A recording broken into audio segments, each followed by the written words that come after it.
Good morning students, myself Devesh and you are watching channel explain. तो आज हम आपको करवाने वाले हैं अंतरा भाग 1 कक्षा 11वीं हिंदी की जो आपकी बुक है उसका चैप्टर नंबर है सेकंड, दोपहर का भोजन। दोपहर का भोजन ये जो कहानी है ये अमरकांत जी ने लिखी है। इस कहानी के हम पढ़ेंगे अंदर कि कैसे एक औरत, एक स्त्री अपने जो दोपहर का भोजन है किस तरह से अपने परिवार को मिल बांट कर खाने में मदद करती है और किस तरह से उनका जो परिवार है वो बड़ा भावुक है, उसकी मदद करता है। तो आइए स्टार्ट करते हैं। सबसे पहले जो लेखक है अमरकांत जिन्होंने इस चैप्टर को लिखा है, ये मध्य प्रदेश के बेलिया जिले के नागरा गांव में 1925 में इनका जन्म हुआ था। इनका जन्म मूल नाम श्री राम वर्मा है। इनका जो जन्म का नाम है वो वैसे तो श्री राम वर्मा कहलाया जाता है। इनकी आरंभिक शिक्षा बेलिया में हुई थी। तत्पश्चात अमरकांत जी ने इलाहाबाद विश्वविद्यालय में बीए की डिग्री 2 सत्य सृजन में हासिल की है। साहित्य इनके बचपन से ही रुचि है। किशोर अवस्था तथा आते आते इन्होंने काफ़ी सारे लेखन प्रारंभिक चालू कर दी थी। अमरकांत जी ने नई रोकांत कहानी आंदोलन के प्रमुख मानते हैं तथा कहानीकार इन्होंने अपने साहित्यिक जीवन की शुरुआत पत्रकारिता से करी थी। अमरकांत मुख्य मध्यम वर्ग के जीवन में व्यवस्थित तथा विसंगतियों को व्यवस्थित करने के लिए कहानीकार के रूप में जाने जाते हैं। इनकी जो अपनी कहानियाँ हैं वो सारी शहरी और ग्रामीण जीवन यथार्थ चित्रण पर होती है। इनकी शैलियों की सहजता और भाषा की संजीवता पाठकों को आकर्षित करती है। अमरकांत जी ने कहानियों में शिल्प और पाठकों की चमत्कारिता करने के लिए प्रयास किया है। वे जीवन की कथा तथा ढंग से कहते हैं जिस ढंग से वह चलता है। आलोचनात्मक मुहावरे और शब्दों के रूप में अमरकांत जी ने कहानियों की जीवंतता आती है। कहानियों का सारांश प्रस्तुत पाठ में दोपहर का भोजन अमरकांत द्वारा रचित है। अब हम इस पाठ को पढ़ेंगे। इस पाठ के अंदर क्या बताते हैं आगे वो। ये कहानी गरीबों से जूझ रहे एक मध्यम वर्गीय परिवार के बारे में है। ये जो कहानी है, ये जो दास्तान है, ये गरीब से परिवार की कहानी है।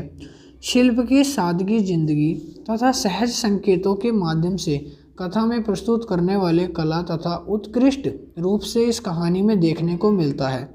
वास्तव में देखा जाए तो मुंशी जी के परिवार का संघर्ष भावी उम्मीदों पर टिका है। सिद्धेश्वरी गरीबी को एहसास को मुखर नहीं होने देती तथा उसकी आँच अपने परिवार को बचाए रखती है। प्रस्तुत कहानी के अनुसार तो वो बताते हैं। पाठ के अनुसार सिद्धेश्वरी ने खाना बनाने के बाद चूल्हे को बुझा दिया और दोनों घुटनों के बीच सिर रखकर शायद पैर की उंगलियां या ज़मीन पर चलती चींटियां देखने को लगी जाती है। अब यहाँ पे सिद्धेश्वरी जो है एक तरह की महिला है जो घर में बैठी है, मध्यम वर्गीय घर है। तो चूल्हे के अंदर वो खाना बजाने के बाद चूल्हा को बुझा देती है। बुझा देने के बाद अपने दोनों पैरों को मतलब घुटनों के बीच में रखकर और नीचे की ओर देख रही है। शायद वो चींटियों को देख रही है या ज़मीन को, वो कोई नहीं बता सकता।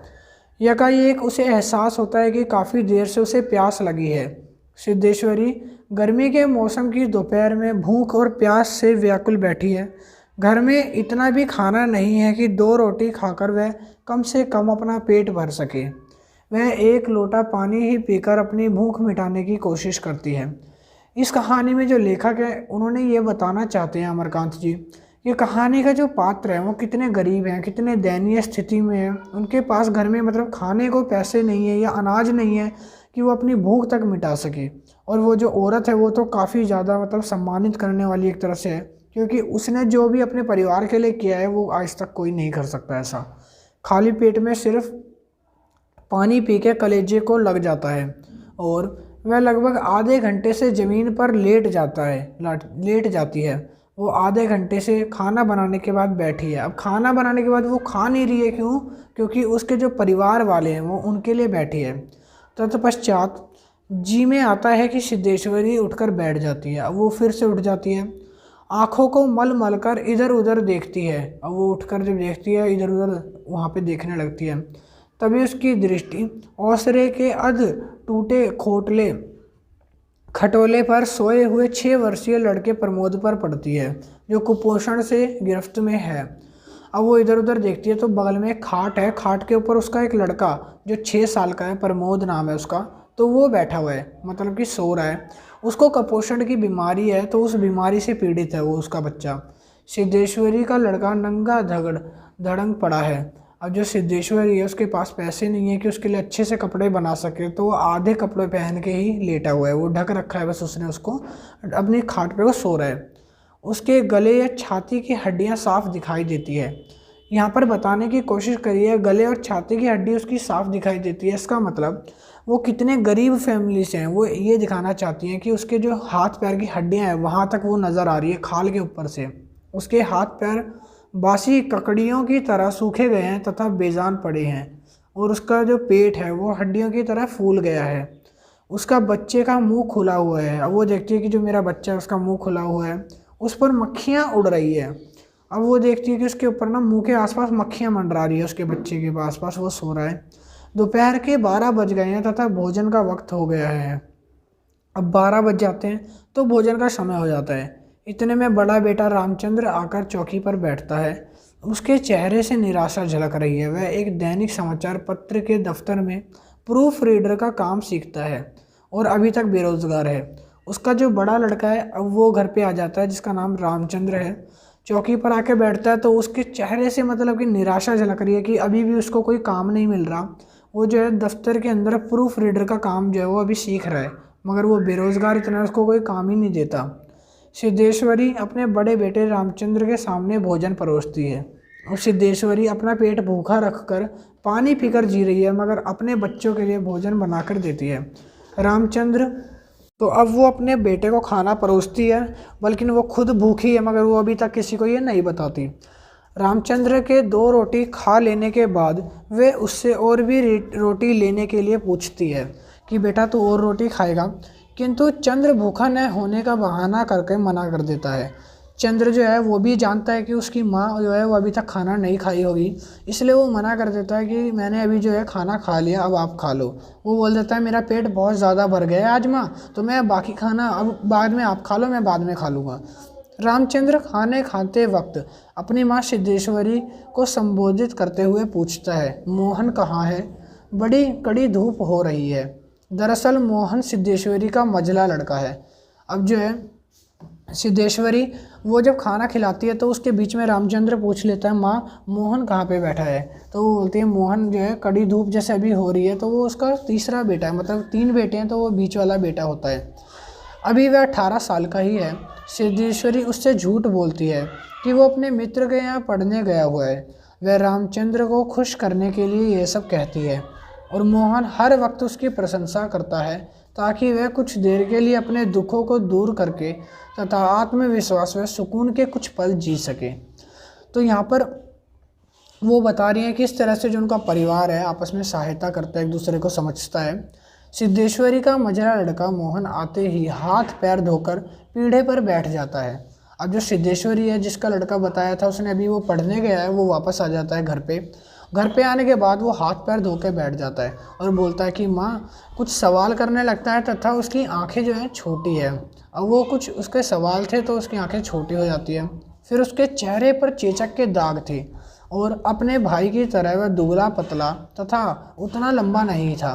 वो अपने भाई के जैसा ज़्यादा लंबा तो नहीं है, मगर उसका शरीर जो है वो दुबला पतला है काफ़ी, ठीक है। तो उसका जो शरीर है वो भी बीमार है एक तरह से, जिसको चेचक के दाग भी हो रखे हैं चेहरे पे। वह उम्र की अपेक्षा कहीं अधिक गंभीर तथा उदास दिखाई पड़ता है। सिद्धेश्वरी खाने में उसे भी 2 रोटी दाल और थोड़ी सी सब्जी परोसती है और पूछती है, कहाँ रह गए थे बेटा? भैया पूछ रहा था तेरे को। तभी जवाब देता है, मोहन बोलता है, कहीं तो नहीं गया था, यहीं पर था। सिद्धेश्वरी मोहन से भी झूठ बोलती है। अब जो सिद्धेश्वरी है वो मोहन से बोलती है झूठ कि उसका जो बड़ा भाई है रामचंद्र उसकी बड़ी तारीफ़ कर रहा था। ये सुनकर मोहन जो है वो खुश हो जाता है, क्योंकि मोहन जो है काफ़ी उदास रहता है, इसलिए वो झूठी तारीफ़ करती है कि बड़े भाई ने तेरे को अच्छा अच्छा बोला है, तो वो खुश हो जाता है।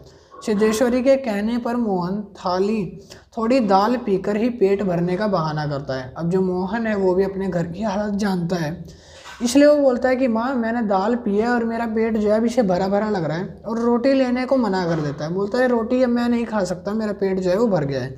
तत्पश्चात घर के मुखिया और सिद्धेश्वरी के पति मुंशी चंद्रिका प्रसाद आ जाते हैं और राम का नाम लेकर चौकी पर बैठ जाते हैं।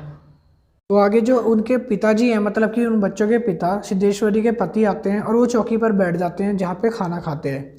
उनकी उम्र 45 वर्ष के लगभग होगी, लेकिन 50 या 55 से कम नहीं लगते। शरीर का चमड़ा जो है वो झूलने लगा है। झूलने लगा है का मतलब होता है कि शरीर के जो बुढ़ापा आता है तो शरीर की जो स्किन है वो सिकुड़ जाती है, पूरी लटक जाती है। गंजी खोपड़ी आईने की चमक रही है। उनकी जो खोपड़ी मतलब सर है उनका जो गंजा है बिल्कुल। गंदी धोती ऊपर से अपेक्षाकृत कुछ साफ बनियाइन तार तार लटक रही है। अब जो बनियाइन है उन्होंने जो पहन रखी है उसमें से जो है तार तार सी लटक रही है, धागे जो है बाहर गिर रहे हैं। सिद्धेश्वरी अपने पति को खाना देने के लिए देती है। 2 रोटी खाने के बाद सिद्धेश्वरी उनसे और रोटी लेने का आग्रह करती है, मगर घर की हकीकत से परिचित मुंशी जी मना कर देते हैं। वह मुंशी जी अपनी पत्नी सिद्धेश्वरी को संबोधित करते हुए पूछते हैं, बड़का दिखाई नहीं दे रहा। पति के सवाल संभालते हुए सिद्धेश्वरी दोनों बेटों की प्रशंसा करती है ताकि बाप बेटों में एकजुटता बनी रहे, मतलब कि दोनों के बीच में प्रेम बना रहे, इसलिए वो अपने दोनों बच्चों की तारीफ करते हैं का बहाना बनाती है। मुंशी जी के खाने के पश्चात सिद्धेश्वरी उनकी जूठी थाली को लेकर चौके जमीन पर बैठती है, जिससे हिस्से में केवल एक ही रोटी आती है। अब जो सिद्धेश्वरी है, जब उनकी थाली में से कुछ रोटियां बच जाती है तो वो लेकर उनको खाने लग जाती है। इतने में उसकी नज़र छोटे बेटे प्रमोद पर पड़ती है जो सोया हुआ था। अब सोया हुआ जो बेटा है उसका जो बीमार है कुपोषण से, नज़र उस पर जाती है। वह आधी रोटी स्वयं खा लेती है और आधी रोटी अपने बेटे के लिए रख देती है और अपनी आधी रोटी को पानी के साथ खा जाती है। खाना खाते समय सिद्धेश्वरी की आंखों में बहते आंसू उसकी विवशता और लाचारी का बयान कर रहे हैं। अब वो खाते खाते रोने लगती है। पता नहीं अचानक से उसे क्या हो जाता है। अंत हम सब कह सकते हैं कि घर में बहुत ज़्यादा गरीबी की वजह से भूख होते हुए भी सिद्धेश्वरी और उसके परिवार को आधा पेट खाना नसीब हो पाता है। सभी लोग अभावग्रस्त तथा संघर्षपूर्ण जीवन व्यतीत कर रहे हैं और खुश रहने का दिखावा करते हैं, खुश रहने तथा दिखने की कोशिश करते रहते हैं। तो यहाँ पर जो चैप्टर नंबर आपका 2 है, दोपहर का भोजन, ये कंप्लीट होता है। आई होप आपको वीडियो अच्छी लगी होगी तो चैनल को लाइक शेयर एंड सब्सक्राइब करते हुए जाना। मिलते हैं नेक्स्ट वीडियो में नेक्स्ट चैप्टर की तरफ। अभी के लिए इतना ही। Thank you.